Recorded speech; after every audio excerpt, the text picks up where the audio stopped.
Приветствую вас!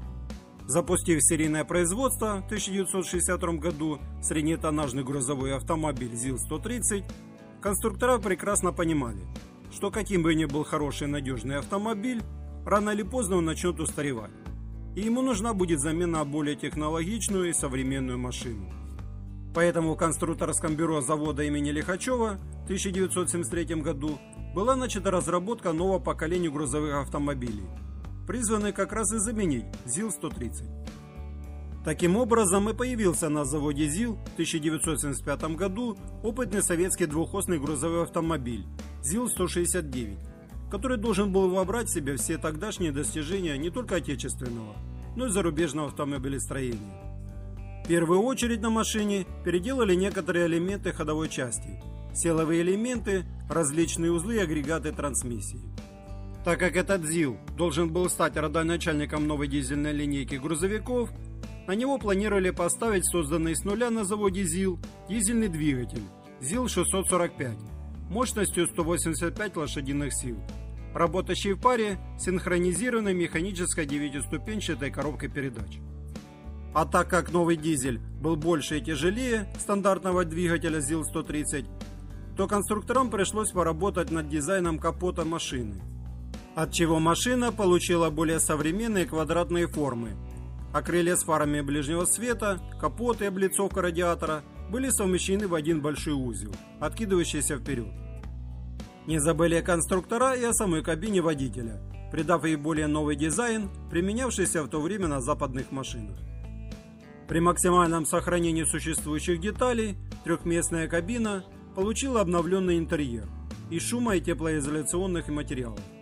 Вместо старого закаленного лобового стекла, применявшегося на ЗИЛе-130, на новую машину установили триплекс. В 1976 году первые опытные образцы в виде сидельного тягача бортового грузовика из самосвала были готовы и были показаны Леониду Ильичу Брежневу при его посещении завода, после чего приступили к дальнейшим испытаниям. В ходе этих испытаний был выявлен ряд замечаний, такие как недостаточная прочность крепления оперения к кабине, отчего во время движения оно подвергалось разрушению, а также сильная вибрация зеркал заднего вида. Кроме того, в установленных фарах ближнего света также был выявлен недостаток. При движении по неровностям капот немного двигался, и свет от фар гулял по дороге. Во всем остальном, в том числе ходовая часть и двигатель, нареканий не вызвали, и в дальнейшем модернизацию проходили только кабина с оперением. Учтя все недостатки, было решено на новых опытных машинах облегчить оперение и уменьшить размер крыльев.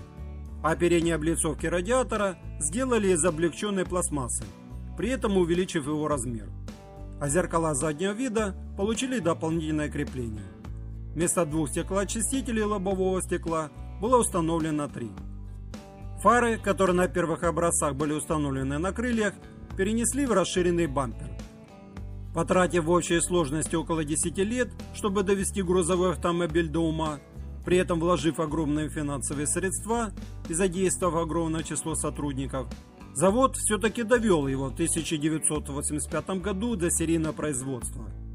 Правда, под новым индексом ЗИЛ-4331 и с немного измененном виде кабины с оперением. А ЗИЛ-169 так и остался в своем роде переходной моделью между ЗИЛом-130 и 4331, на котором внедряли и испытывали все тогдашние новинки автомобилестроения. А если мой ролик вам понравился, был полезен, не забываем ставить лайк под этим видео. Также приветствуются ваши комментарии. Желаю вам всего хорошего, до новых встреч!